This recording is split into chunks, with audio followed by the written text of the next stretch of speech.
So good morning, good afternoon, and good evening, everyone. I was asked today a really good question, and it may be short notice for this lady who asked the question to jump on the call, but it's certainly a relevant one. She said, do you do any coaching or training for mums with young kids? She has a young child and struggles to get the balance right or the time management skills down pat to get things done. Now, of course, this challenge that she expressed isn't unique to parents with young children. I've got little children, I've got older children. But aside from that, I think each of us can relate, can't we, to how do we balance building an effective, growing business with the other challenges or other roles that we play in life, be it husband, wife, or significant other, parent, grandparent, employee, churchgoer, community contributor, you name it. We all have these different roles that we play, and we are often juggling many hats simultaneously.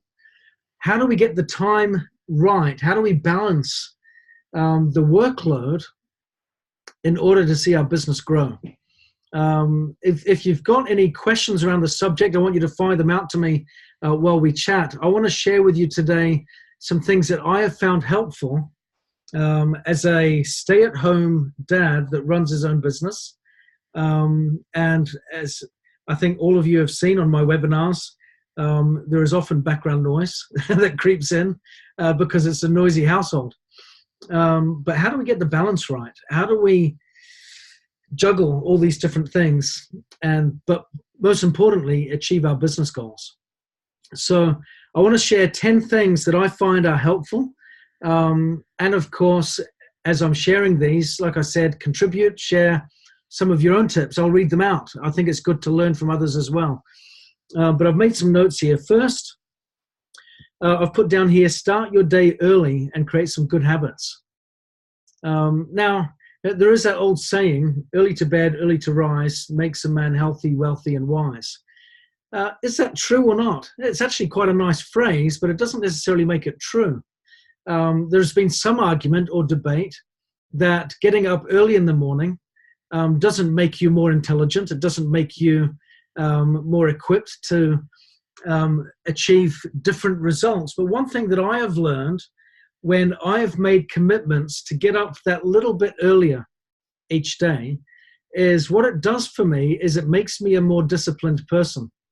I start out my day by mastering the flesh, so to speak, just that little bit, even if it's just saying I'm going to get up 30 minutes earlier than I normally do so I can give myself a little bit of extra me time or important time to prioritize my day. And what that does is often when I've set that type of goal to get up that little bit earlier or to manage my morning a little bit differently, it's often in relation to business desires or goals that I'm trying to achieve. So when I'm doing that, I'm often deliberately trying to improve myself in some way, shape, or form. So what I would suggest is review your morning schedule and see if there is an opportunity for improvement there that gives you a chance to develop or master your self-will or self-discipline. I think it's always good to do that. Sometimes that time might just be a moment to reflect, to meditate, to pray, to study, to put into your mind and heart some of the good stuff that you need to give yourself the focus for the coming day. I have found often when I'm at my peak performance, it's when I do take just a little 30 minutes in the morning to get up earlier, to spend that time investing myself in study, reflection, reading some good books, doing some planning, or taking the time to organize myself for the day. And I do find that that moment is really, really helpful. The next thing to do, I was going to say use to-do lists, but I'm going to deliberately change the language here and say rather than write up to-do lists, I would suggest that you use next action lists. Now, that's just a little nuance in the language that we use. But what I find is if I write up a list of things to do, it very easily can get relegated to some other time. It can be a long list of things to do, and I'll get to them sooner or later, sometime or another. But if I write up a list that is identified as next actions, then what it does for me is it prioritizes my schedule. It prioritizes my activities so that my next actions on my to-do list, so to speak, become the most important things. So I would suggest a change in vocabulary in moving from to-do lists to next action lists, and have a look and see what that does in how you start to prioritize your time and how you tackle the things that need doing each day. My step number 3 is avoid the mess. Now, I'm gonna target deliberately those that do have young families, because this is a tough one. We grew up in my marriage. When I say we grew up, Kim and I began our marriage, I think, very house proud. We've often bought and sold. We've bought and sold a lot of homes in our 18 years of marriage, and a lot of them have been brand new houses. So we've been the first ones in. So we've loved having these new homes. They've got that new home smell. You got the fresh carpet, that new paint on the wall, and it's just something nice about that. And it's been very easy in the early stages when there was just us or 2 or 3 children to keep it relatively tidy. As the family's expanded, it's gone from show home to just a home. and what we've needed to do is prioritize the way that we dedicate our time to tidying up, because the downstairs of our house kind of works like a circuit. You come in through the front door, you can go straight through to the kitchen, turn right into a game room, turn right again into the living room, turn right again back into the hallway, and just off is the office here where I am. And so what that means is when the kids are playing, they can chase each other and just run circuits around the place. But what it also means is we can start in one room and tidy, go to the next room, go to the next room. By the time we're back to the first one, it's messy again. And I tidied the kitchen this morning. The kids came home from school within 10 minutes. It was a disaster zone. They're right in there wanting to feed themselves and get snacks and ready to crack on with their homework. They're coloring in and all sorts. And it can be very, very easy to find yourself in clutter and in mess. Like I said, if you have a young family or a busy household. My suggestion here is find a space that you can claim as your own and make sure that it's tidy for when you put yourself to work. It is very difficult if that place is your bedroom, for example. For some people, if they've got a small space to live in and to work in, if it's stay at home and working from home, and we've got children and all sorts on top of each other, maybe our workspace might be our bedroom when the kids have gone to bed. Yeah. Tidy the room up a little bit before you get started. Clear the space, because I do find that when the space around us is clear, it helps us to clear our mind as well. Yeah. And we need to have a clear, decluttered mind in order to be more effective in the way that we're building our business and engaging in it when we're out there working on it. Now, I would suggest as well that a clear mind and avoiding the mess physically also applies to our computers. Declutter the computer. Make sure that everything is filed properly and in the right space, and it's not cluttered on your computer. How many of us go, where did I put that thing? I need to find it. We're tapping away, and everything's in all sorts of random folders hidden away in the nether regions of our laptops. Get a system in place on your computer that is ordered and structured so that your workspace digitally is tidy as well as your physical space. Again, this might be something that you might do early in the morning if you're going to find that few extra minutes to use that time wisely. Now, I would point out, just going back to step number 1, some people that are parents of young children might go, get up a little bit early. Do you know how much my sleep is broken? Do you know how early the kids get up in the first place? Do you know how hard it is to get up early? I totally get that. There have been times where it has been years on end, literally years on end, where I've had interrupted sleep almost every night. One of my children would wake up 3 times a night for at least 18 months straight for the first year and a half that he was born. At least 3 times a night, every night he was waking up. And he was hard to put to sleep, and he would wake up nice and early, and he would insist on being held in order to be quiet. He was just one of those very difficult little kids. And I've got little ones now that like to wake up in the night and join us in bed during the night time and find their little space in our bedroom. Having said that, I still think it's important to find time that we can claim as our own for clearing our mind, be it meditative, reflective, because ironically, when I don't do that, even when I get the interrupted sleep, if I let myself fall victim to those circumstances, it doesn't actually work out. I actually find it more difficult. Maybe there is something about the mindset of saying I'm going to carve out a bit of extra time for me that actually does something to create energy. I do believe that energy can be created. We can be exhausted in our beds at 3 o'clock in the morning, but if I woke you up because the house was on fire, you could jump out of your bed, run downstairs, and be out the door in no time. But where did that energy come from? We made it. Yeah, we made it in that moment. That energy was created. So actually, there can be an element of mindset there that can create the energy or see us fall victim to the challenge of having broken sleep and little children that interrupt our sleep patterns on a regular basis.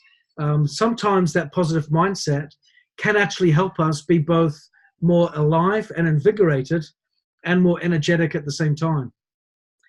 But I would also add a caution to that and say, don't burn the candle at both ends. Listen to your body, be wise, and from time to time, be willing to forego that type of a schedule to get the needed sleep that you need to. There is balance and moderation in all things. I haven't always gotten it right. Sometimes I've been overly vigilant in trying to do too much, and I have burned the candle at both ends, and it hasn't served me well. So I think it's important to get a balance where we can, but be mindful that there is an opportunity to create energy with our positive mindset, and we can do that in the early hours sometimes when we are alert and have some time to ourselves. Step number 4, expect interruptions, but plan to avoid them where we can. As we plan our time, I think it's naive of us to plan our calendar or our day without expecting there to be interruptions to it. I began my time management skills, or practice, I should say, not very skillfully, by not anticipating interruptions. I found when I was in a working office away from the home, I'd have people come into my office all the time. Can I just grab a minute of your time? Can I just grab you for a second? It was never a second. It was never a minute. It always goes on for much longer. And I can get that on the phone a lot as well. People can call me or message me. Can I grab you for just a minute? Do you have just 5 minutes free? Is it 5 minutes or is it not? Yeah. Now we need to be able to anticipate the interruptions, but we also need to learn how to manage them when they come. We need to prioritize the things that matter most. And sometimes the phone ringing requires an urgent response, but urgent doesn't always equal important. The two are different. Maybe what you're working on right now is important. I find if I'm planning a call like today, I can get into a state of flow where I'm making my notes and I'm organizing myself and I'm really in the zone for what needs to be shared this afternoon. But if the phone rings and someone says, can I grab you for a quick minute? Not right now. I need to finish this. If I stop what I'm doing and take the call, that can actually break that creative flow, inhibit the creative process, and take longer to get back into it later on. So we want to make sure that we prioritize and respond appropriately to the interruptions. Now, what do we do if we have little ones, children that demand our attention as well? You'll have seen me, for example, with my locked door, sometimes with door tapping on the outside and noise going on. What I find is helpful in those circumstances is to plan and schedule these types of calls or these meetings or your business time, ideally at times where there won't be those interruptions. I have 7 children, so there is very little time in my daily schedule where there won't be some type of interruption that could pop up at any given notice, because the age range goes from 2 through to almost 18. That's a wide schedule there. Lots of school runs, different schools, nurseries, nappies changing, toilet training, all sorts of stuff going on throughout the day that requires attention. So what I find helpful is, for me, in my circumstances, it's having a business partner and spouse where we have some shared goals. What it means is that I can coordinate and plan my time with her so that she knows when I'm going to be working on my business so that she can step in and help out, and vice versa. Yesterday, for example, Kim was going through all of our invoices and receipts. You can see them all in the boxes behind me, so we can submit them to the tax man. Kim takes care of all of our finances. She does all of the paperwork, that kind of thing. While she was doing that, I locked the door, I closed it behind her, and I took care of the children, made the dinner and tidied up and took care of the home so that she could take care of the finances and managing it that way. And vice versa, while I'm on this call right now, she's out there looking after the children, so I can have this uninterrupted time here and now. So it helps to coordinate and plan the time with your significant other and say, I need to be in airplane mode here. Don't just put your phone on airplane mode. Put your office or mind into airplane mode and say, I need this distraction-free environment for a fixed period of time. And that leads me to point number 5, and that is to focus selectively. Focus selectively. By that, what I mean is we can't be in the zone all day, every day, from the moment we wake up to the moment we go to bed. We can't be at peak performance of concentration non-stop. We need to make sure that we take chunks of time and invest ourselves into that in a meaningful way, and do that, like I said, in airplane mode, give it our best attention, and then step back. So coordinate that with your significant other, coordinate that with your job, coordinate that with your other roles that you play in life, coordinate that with your responsibilities at home, with your responsibilities at church, with your responsibilities in the community, with your other business interests. Coordinate and plan that out so that when you're in Nikan, you're in Nikan. It's very, very difficult to grow it if you've got one foot in your business and one foot somewhere else during your Nikan time. Yeah, it's very hard to do that. We're all needing to multitask because for the majority of people, most of us in Nikan, excluding a handful, most people are part-time entrepreneurs. That means they have their hand in a number of different things. So when your hand is in this business, when your hand is in this time frame with your Nikan hat on, keep your Nikan hat on, take your other hats off. Now, what I'm saying there is something really important. When you're in Nikan, put your hat on. When you need to leave the office and go be mum or dad, put the mum or dad hat back on. When you need to go out there and be husband or wife, put that hat back on, and give that your full attention. When I came home, I was away over the weekend at team meetings in France. When I came home, I took my Nikan hat off and I put the dad hat and the husband hat back on, and I got right back in to devoting my attention and playing catch up with my family so that I could get the balance right of traveling and being away and being an engaged and involved husband and father. But it requires us to take hats on and off at different times. Understand that that's okay. We can't wear all hats at the same time. It doesn't work that way. Someone gave an analogy once that in life it's a little bit like a horse race, where each role that we play is like a different horse in the race. And sometimes one will charge ahead and get way ahead of the pack, or another one may lag behind. Our goal is to try and get the balance so that they're all moving at the same speed. And if one's lagging behind, you might want to spend some time with that one and bring it up to speed. Another time one might be racing ahead, you might want to ease back a little bit and get the balance right. I'll use an extreme example. A number of years ago, I got the balance wrong, and I was preoccupied with my business, with work, to the point that Kim said to me, all you talk about is work, Ben. Change the subject. For the next 2 weeks, I don't want to have a conversation about work. Right now, we were going through a crisis at work at that point, and I was a little bit offended. I thought, what? This is really important. And she said, but that's all you talk about. Change the subject. Just for 2 weeks. I don't want to talk about work. Now, clearly, this was something important to her, and she'd been feeling a lot of strain and stress. So I said, fine. I admit, begrudgingly at first, because I felt like I had this really big crisis that I was dealing with. It was important. But she taught me a valuable lesson, because when I said fine, I then discovered I had nothing else to talk about. That was a big blow. That was a wake-up call. I had children, and I had nothing to talk about.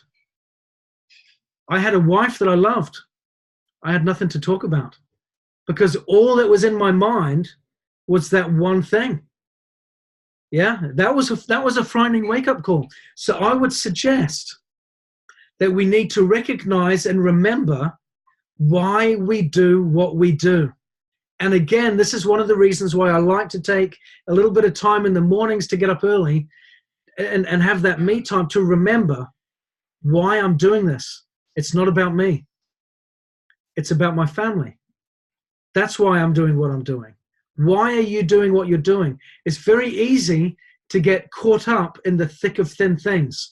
When things get busy and chaotic and carnage is happening because we've got all these different plates spinning, it's very, very easy to get distracted and forget our priorities. So take that time, even if it is occasionally, even if it is, but I'm really tired. Take that little bit of time in the morning to have that space to remember why you're doing what you're doing, to focus on that, to prioritize that, and then schedule your time accordingly. Number 6, use a time management system. There is only 24 hours in a day, but there are some people that just get far more done than others. They're more effective at using their time. It's not that they necessarily are more intelligent. They just know how to use their time better. So what I would suggest is find a system that works well. I grew up on the Franklin Planner or Franklin Covey system. I love that system. I think it works very well. That's my recommendation. If you're not familiar with it, Google it. Franklin Covey time management, I find, is a great methodology for prioritizing your time, but find a way to manage your time that works for you and use it. Step number 7, a real simple point, delegate what you can. There are some things you can't delegate. Your knowledge and wisdom and coaching your team is something you can't necessarily delegate. But there might be some other things that you can. I'll give you a simple example. We've got this team meeting in the UK happening this weekend. We want as many people to come along as possible. I made a commitment to phone as many people in the UK personally as I could to extend a personal invite. I found that was taking quite a lot of time, and I had this event with my team in France over the weekend, and I couldn't be in 2 places doing 2 things at once. So I wrote up a script on making phone calls, on calling people out. I pulled in one of my older children, and I delegated. And I had one of my sons and my daughter helped out as well. And I gave them the list of people to call, gave them the script. This is what you say. If they say yes, then you go here. If they say no, you go there. And I navigated them through the whole conversation with a written script. I gave them the information, the flyer for the event, gave them the Facebook page on the screen for them to follow for extra questions should they be asked. And then I set them loose. Go make the calls. And they did a great job. And we got great feedback. And I've had emails and text messages and phone calls coming back to me where people were saying how much they appreciated hearing someone phone them up and say, hi, my name's Josh Woodward. I'm phoning on behalf of Ben and Kim Woodward. You're Upline Royal Diamonds. It's a family business. So where we could delegate, we did. And that was a simple thing that we could do to delegate out. So look for ways that you can do that. Point number 8, organize yourself in advance. I would recommend taking 30 minutes at least at the end of every week to plan your coming week. Look at what lies ahead and plan and coordinate that time well. And again, do that with your significant others. For Kim and I, it typically ended up being on a Sunday evening when we established that rhythm. We'd get to bed, the kids would be in bed, the house would be a little quiet. And Sunday was a good day for us to be able to sit down and say, okay, what does the next week look like for you? What's on your schedule? What's on my schedule? What travel do we have coming up for the next month? We'd kind of look out a little further for the bigger chunks of time that we're going to be taking. And then we'd coordinate so that she would know. And what I found helpful with that was when I needed to go into airplane mode, when I needed to book out chunks of time for webinars or to travel to meetings, it wasn't a surprise to her. And that's a great way to avoid conflict in the home. Don't throw surprises on your spouse when you need to use your time to build NECAM. Avoid that by planning it together. That way you respect their time and that will be reciprocated back. Point number 9, take breaks. Some of the best time or ideas and some of the best creative moments can happen in downtime. Can happen when we are... Mark Lewis would like to talk. Sorry. I don't know what's going on there. Okay, well, I'll be here when you need me. Siri is trying to talk to me in the background. Did you hear that? I don't know what's going on there. Not Siri, Alexa, sorry.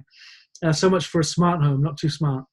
But some of the most creative opportunities or ideas can come to us when we might be going for a walk along the beach, when we are taking that time in the shower and taking a few more minutes to enjoy that hot water coming down, just to relax and be quiet and be still. When we are meditating, reflecting, where we're taking a lunch break, those little bits of downtime can be time well spent to let the creative juices juice. So make good use of that time. Don't think that in order to be effective or to be competitive in today's world, that we need to fill every moment. That, I believe, is one of the misconceptions of today's way of thinking, that in order to be competitive, we need to be running at everything 100 miles an hour nonstop all the time. We don't. Be smart with your time. Plan it wisely. Plan breaks. Have focused, concentrated periods of time. Manage your different workloads. Take the hats off. Invest when you need to. And change and diversify accordingly to meet those needs. Last point, since we're on the 30 minutes. Make those spare moments count. Maybe when you're driving or when you're doing the dishes, put a podcast on and listen to something uplifting. Maybe while you're making dinner, put a TED Talk on and listen to something inspiring. Maybe watch one of the recordings from some of the many webinars that we have and use that time. Rather than have that as your sit-down time, maybe use that webinar that you're listening to. Maybe listen to the recording if it's on repeat. Like I said, while you're doing some housework, use that time wisely to get good stuff in, because we do need to feed our heart and soul and our mind on a daily basis. We do need that. For me, like I said, I like to have that as a little bit of early morning time. That is helpful for me. It's not always helpful for everyone. My wife struggles with that early morning time. She's not a morning person, and I don't think she ever will be. So her time is actually in the evening when she's taken a bath. And that is her 30-minute time. I'll be up early in the morning. She'll be in the evening. It's soaking in a hot bath with lots of bubbles, quiet time there, or jumping in the hot tub. She needs 20 minutes by herself there. That works. That's fine. So whenever that time is, find what works for you, use it, and plug in to listen to something uplifting, to allow your mind just to de-stress and unwind and recharge the batteries and fill yourself with some good, healthy fuel. Our hearts and souls need it as well as our bodies. So I hope this has been helpful today. I've shared some things that work for us. Hopefully they work for you too. But give them a go. Listen to this again if you need to. But I do believe that if we take the time to plan and prioritize the hours and days and the minutes and the hours of our days, then what we'll find is effective days will turn into effective months, and effective months will turn into productive years. And before you know it, you're going to transform and transfigure your life in a way that surprisingly changed as a result of perhaps a little shift to 30 minutes in a day. It all can come down to a little thing like that. Isn't that remarkable? We can change the course of our future simply by shifting a few minutes in our days. So thank you all very much. Appreciate the feedback there. And we'll speak to you again real soon. Take care.